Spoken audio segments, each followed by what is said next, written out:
The clock ticked louder than ever in the mansion that day. Every second felt like a countdown to heartbreak. The entire house of billionaire Nnamdi Okafor, a man who once believed money could buy anything, was now drowning in silence, except for the faint beeping of a heart monitor upstairs. His only daughter, Chioma, just 8 years old, was lying pale and weak on the hospital bed set up inside their home. The doctors had said those cruel words only an hour ago. She has 1 hour left. We've done all we can. Nnamdi stood frozen near the window, his face pale as marble.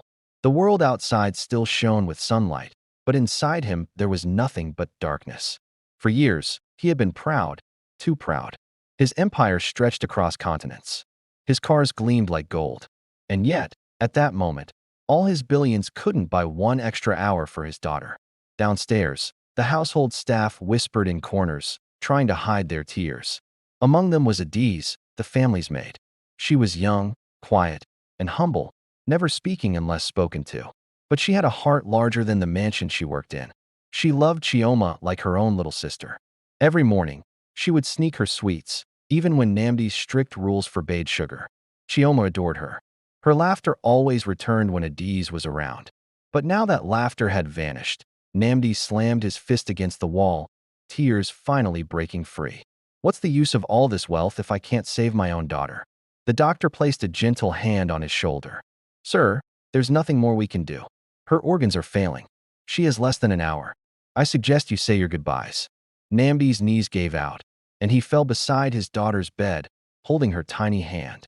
Chioma, Papa's here. Baby, please don't go. Chioma blinked weakly, her lips trembling. Papa, I'm not scared. I'll go to the stars like Mama said. At those words, Nnamdi's heart shattered. His late wife's memory came flooding back. Her laughter, her kindness, the way she told Chioma bedtime stories about angels and stars. She had passed away just 2 years ago, and Chioma had never been the same since. The doctor quietly stepped out. Adiz stood hidden near the doorway, tears streaming down her face. She couldn't bear to watch this little girl fade away. But something deep inside her, something stronger than fear, told her this wasn't over yet.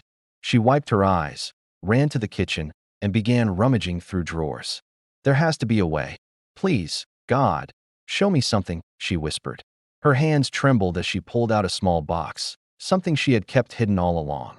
Inside was a tiny vial of medicine, one that her grandmother, a village healer, had given her years ago. It was an ancient herbal serum used in emergencies, a mixture of life-saving herbs known to restart weak hearts. Another maid, Ifioma, gasped. What are you doing? You can't. Don't stop me, Adiz said, her voice fierce but trembling.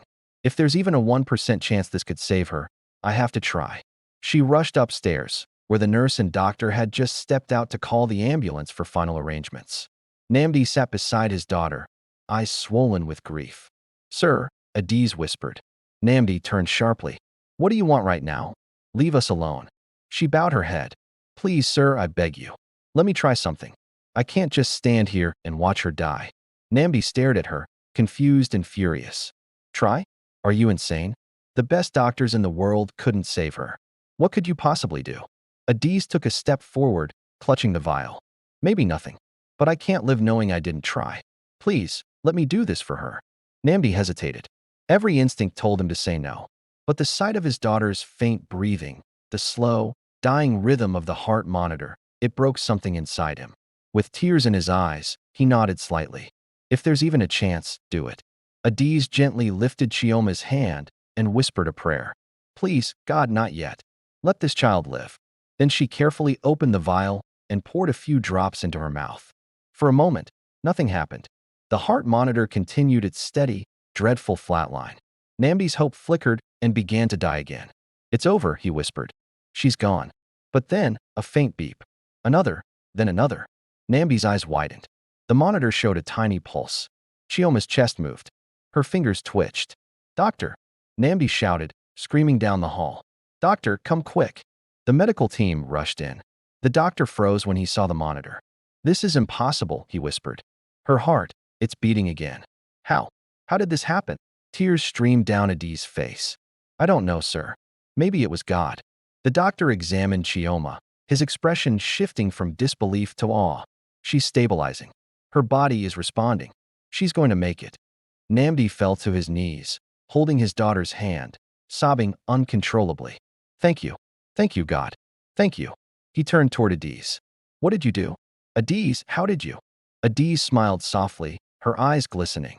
Sometimes, sir, love does what medicine cannot. Hours later, Chioma was resting peacefully, color returning to her cheeks. The house, once drowned in sorrow, now echoed with relief and prayers of gratitude.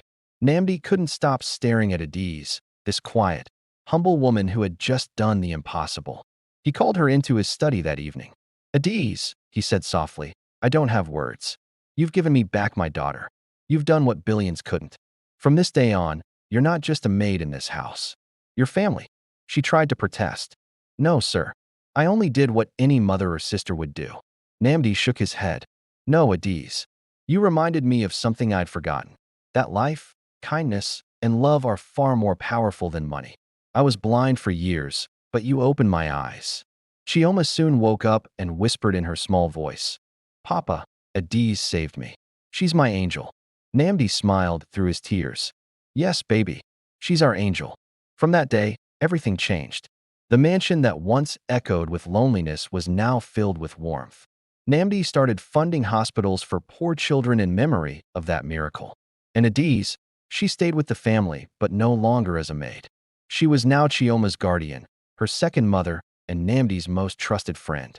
Years later, whenever reporters asked Namdi about his success, he would simply smile and say, the greatest miracle of my life didn't come from wealth. It came from the heart of a woman who refused to give up.